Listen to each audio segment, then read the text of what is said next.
Bonjour à tous, j'espère que vous allez bien. Donc aujourd'hui, je vais vous faire une vidéo sur l'utilisation de plusieurs routeurs solaires. Euh, Notamment aujourd'hui, principalement, je vais vous présenter comment associer le MKVPV routeur qui est et puis un chargeur de batterie intelligent. Comme vous le savez, donc dans un premier temps, j'avais fait une installation de panneaux photovoltaïques avec un routeur solaire où j'utilisais le surplus d'énergie pour chauffer mon ballon d'eau chaude. Et cette année, j'ai fait l'acquisition de deux batteries chimiques de 10 kWh et avec un chargeur de batterie intelligent qui est le ME3000SP. Le souci est que quand j'ai branché les deux systèmes, donc il y avait un conflit entre les deux équipements qui utilisent le surplus de production. Donc je vous présenterai dans les diapos qui vont suivre comment est-ce qu'il faut faire pour qu'il y ait plus de conflit entre ces deux équipements, c'est-à-dire le MKVPV routeur qui va utiliser aussi le surplus d'énergie et le ME3000SP qui va utiliser aussi le surplus d'énergie pour recharger les batteries. Il faut noter qu'il devient courant d'avoir un chargeur de véhicule électrique ou soit une batterie avec un onduleur chargeur associé en plus d'un ballon d'eau chaude en tant que consommateur d'énergie de surplus photovoltaïque. Le principe général se décline en quatre grandes lignes. Le principe primordial est qu'il ne doit pas y avoir aucune possibilité que les deux systèmes ou plusieurs systèmes interagissent entre eux.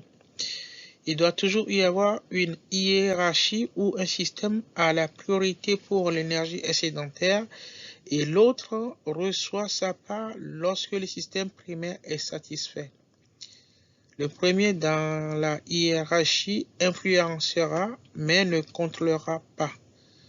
Les actions du suivant et le plus bas dans la hiérarchie doit réagir aux actions du premier, mais encore une fois, ne doit ni influencer ni contrôler celui au-dessus de lui. En conclusion, il faut noter qu'au moment où un système essaie de contrôler l'autre ou les deux réagissent au même stimulus, l'instabilité devient une quasi-certitude. Donc, en pratique, si je prends l'exemple de ma maison, donc je dispose d'une installation donc avec onduleur intelligent, donc qui charge la batterie, donc c'est le ME3000SP de Sofa. Donc l'onduleur chargeur de batterie est configuré pour charger la batterie en utilisant de l'énergie qui serait autrement exportée, donc qui serait perdue.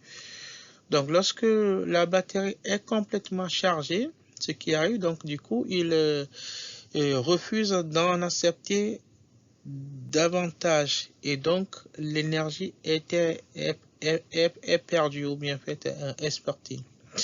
Donc moi, je ne souhaiterais pas perdre cette énergie, donc je souhaite utiliser ce surplus d'énergie qui ne sert plus à charger la batterie pour pouvoir chauffer l'eau chaude sanitaire. Donc le chargeur de batterie est donc pour moi au premier niveau dans la hiérarchie car il doit avoir la priorité pour l'énergie PV. Et l'eau chaude est en deuxième ligne pour l'énergie PV. Donc les deux systèmes doivent être configurés de telle sorte que le système primaire comprenne la charge normale de la maison et le PV comme charge normale. Et le chargeur de batterie étant sa charge et décharge.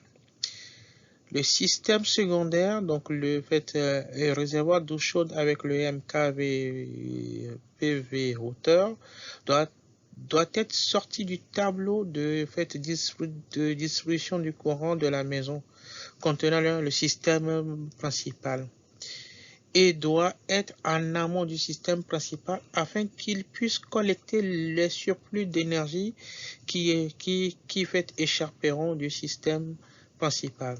C'est ça en fait la clé, c'est ça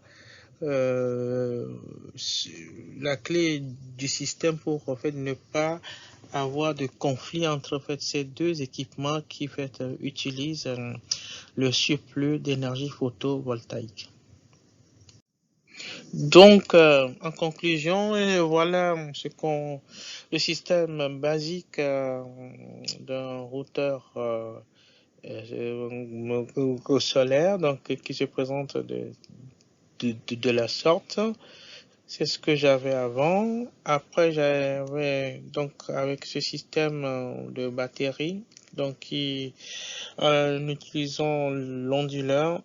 Donc ça c'est le schéma classique et en plus donc là le schéma des deux systèmes combinés.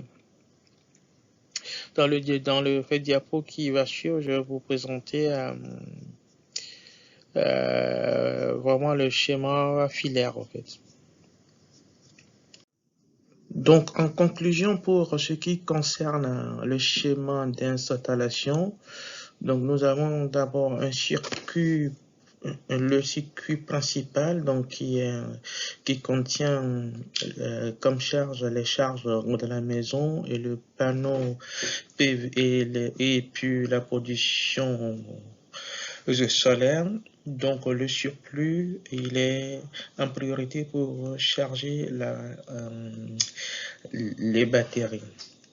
Après, nous avons le circuit secondaire qui agit une fois que le circuit primaire est satisfait. Donc, du coup, vous pouvez voir ici que la mesure de la sonde en périmétrique, donc le surplus, il est vraiment en amont du circuit primaire. Et que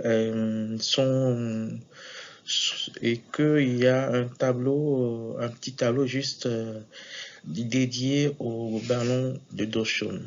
Donc il y a eu vraiment une séparation de ces deux circuits. Donc voilà, donc le circuit primaire ou bien le circuit principal et le circuit secondaire.